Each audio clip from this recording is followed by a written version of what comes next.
Hello friends, let us study more about different atomic structures which have been proposed by many scientists. One of the earlier structure of atom which was given by J.J. Thomson's. So according to J.J. Thomson,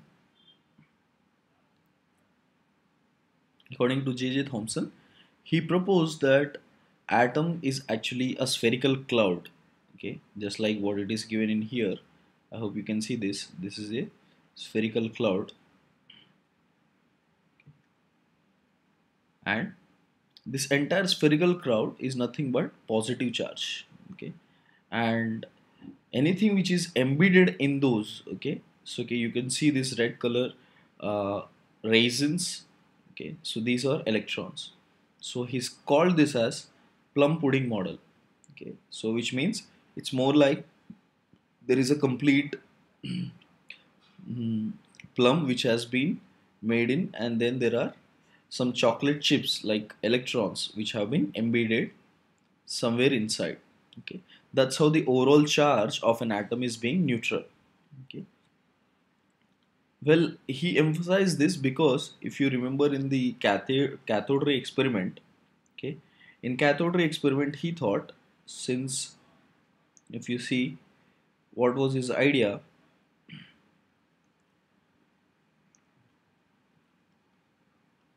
this was how the simplest cathode ray experiment was been given. Now if you see, this was negatively charged, and he thought electrons, since electrons are ejecting from cathode, from the cathode end, so definitely these electrons must be easily coming out. These are particles. Okay, so must be electrons have been studied in the atom, that's why they are able to release. Since you cannot see any positive charge coming out from the anode, definitely this positive charge is not more like a simple particle, rather it is a cloud. This was his whole idea. But J.J. Thomson's plum pudding model failed because this was not the exact way positive charge particles were situated. Positive charge particles, in fact, were particles. Okay, they didn't. I mean, it was not like a cloud which has been present in an atom. So this model has been failed to explain the exact structure of an atom. Okay, so just to remind you once again, plum pudding model, according to J.J. Thomson, was a spherical positive charge in which electrons acting more like raisins has been embedded. Okay. Now going further, the another important model which has been proposed was Rutherford's. Okay. This has been a very important model. Okay. According to Rutherford's model, he conducted an experiment based on which he proposed lot of discoveries of a lot of important discoveries regarding subatomic particles. Okay. Ernest Rutherford was one of the scientists who encountered, or rather who saw or came up with the understanding of discovery of what we call it as radioactive elements. Okay, so radioactive elements were already discovered when Rutherford started this experiment. Usually, radioactive elements are those which actually can emit three types of radiation. Alright. One are alpha, beta, and gamma. So now what he did, he took alpha rays as the important rays, or rather more prominent rays, and he took that beam. This is the alpha rays beam. You can see that, right? Okay. So he took this beam of alpha rays and incidented these alpha rays on a gold foil. Okay, so this is the gold foil. Okay. This gold foil, is a very small or a very thin sheet on which he introduced alpha particles. As the alpha particles started hitting the gold foil, he observed many important things about an atom. To learn what are these observations, he surrounded this entire experiment, or rather, he surrounded this entire setup by a screen. This screen is zinc sulfide screen, ZNS. So, this entire zinc sulfide screen has been surrounded. As soon as the alpha ray particles fall on the gold foil, he found that most of these have been straight away penetrating through the gold foil and falling on here. Okay. There was not much of a deflection seen. That means all the alpha rays are passing through the gold foil and falling on zinc sulfide screen. Zinc sulfide screen is used to make sure you can see it properly, because any rays falling on zinc sulfide will give you a glow. Okay. So therefore he found most of the particles are penetrating through the gold foil and falling it here.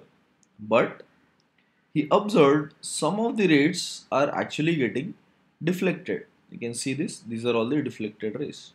Okay. And this deflected pattern was so different.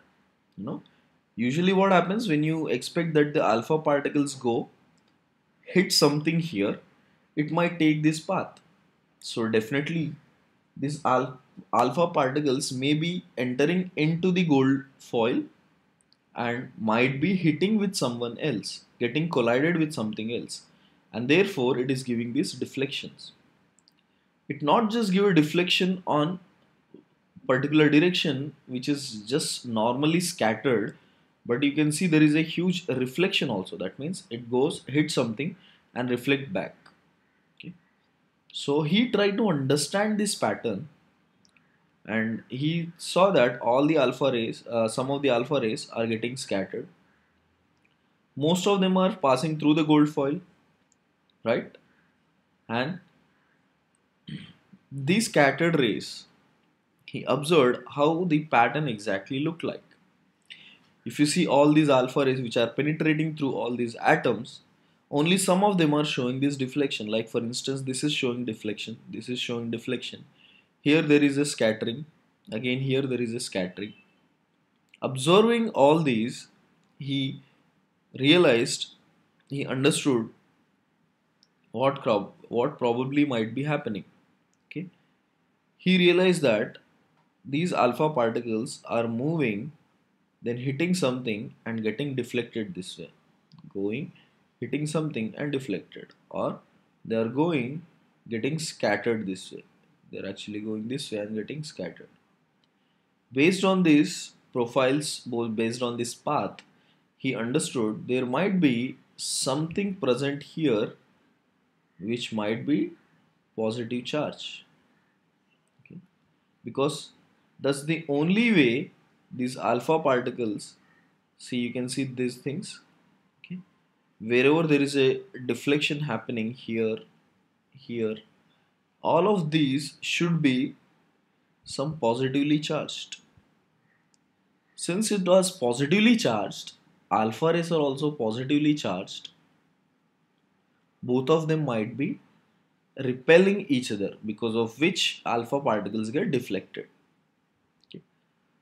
So he got a huge amount of experimental evidences that yes, most of the space inside an atom is empty, right? So that's the important part which he learned. Okay. So he showed that atoms have some internal structure, and most of that structure, most of that part is actually empty. Okay. So most of the space in an atom is empty. So it is an empty space. Okay.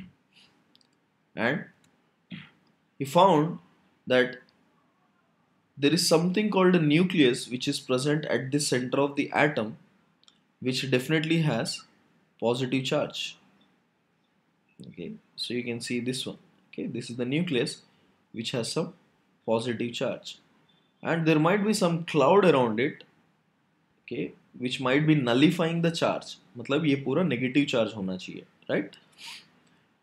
And this nucleus might have positive charge as well as something else, okay, which are called neutrons. Well, he didn't discover neutrons, but he got a major idea that the nucleus contains something which might have positive charge, okay. Then anything surrounding it definitely should be electrons. And the most important conclusion he came across was this ratio. He identified that the average atomic radius is in the range of 10 power minus 13 centimeters for a nucleus and 10 power minus 8 centimeters for atom. So that means if I take the ratio of atom versus, I mean ratio of atom and ratio of nucleus, then that would be equal to 10 power minus 8 by 10 power minus 13, which is closer to 10 power 5. So you can see atomic size, the size of an atom is almost 10 power 5 times greater than that of nucleus. So such huge amount of space is present in an atom. I hope that's clear, everyone. Okay. And the negative charge which is present around, okay, these are all this is the entire negative charge. In 1910, Rutherford and his co-workers are... So if you see, if you see this entire red color portion, which is the negatively charged, which is more of negatively charged here, these are all negative charge. So these might be electrons which are surrounding this nucleus, and probably there might be revolving in circles.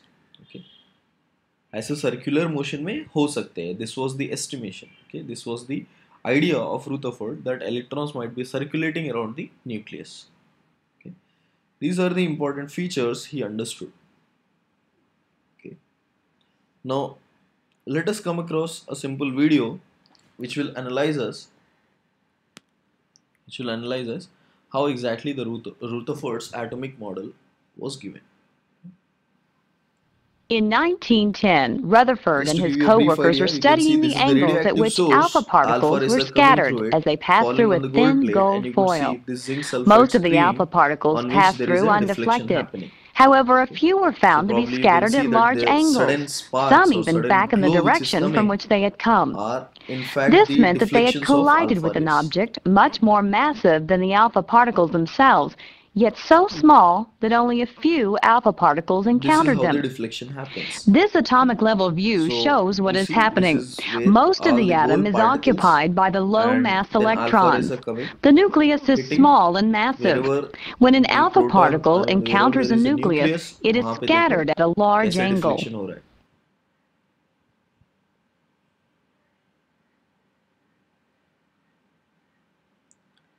This was the entire idea of Rutherford's. Okay. So therefore, I hope you can understand how exactly the alpha rays has been helping us to identify the path of the deflections and also the important features of an atom.